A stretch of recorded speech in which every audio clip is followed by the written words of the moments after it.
Hey everyone, today I'm reading out of Luke chapter 15, starting verse 17, going through 24, and it says, "When he came to his senses, he said, 'How many of my father's hired servants have food to spare, and here I am starving to death?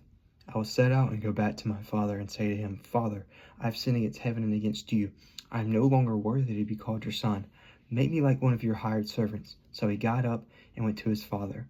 But while he was still a long way off, his father saw him and was filled with compassion for him. He ran to his son, threw his arms around him, and kissed him. The son said to him, 'Father, I have sinned against heaven and against you.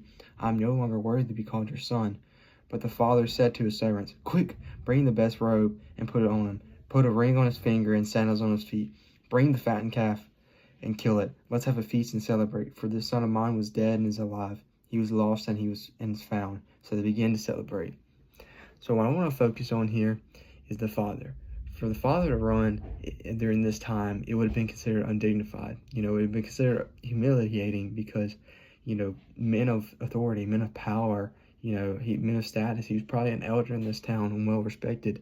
It would be considered undignified and humiliating to run because back then they would have to pull up, that basically had like these rope things that they would have to pull up, their outer garment, tuck it into the belt so that they could run. We saw this, with Elijah when he ran, and so he would have to do that, and that was seen as indignified to see for a respected man to show his legs basically, and he did this also mostly probably because back then, once the son got to the city gate, people in the city would have known what he did to his father, and they would have been, it would have been accustomed to either send him away or even kill him.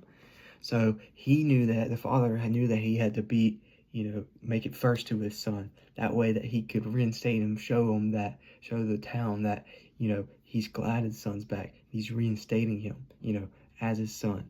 And, the world will try to tell us that we can't come back to the father, that we can't come back to him.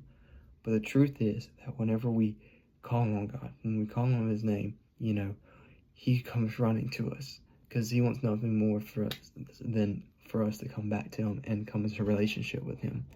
So if you think that you're too far gone or if you've done too much, you're not. You can call on his name and he's going to run to you. He's going to wrap his arms around you and he's going to welcome you back in because he loves you and he wants that relationship with you. So I hope you remember that today. I hope you have a great day.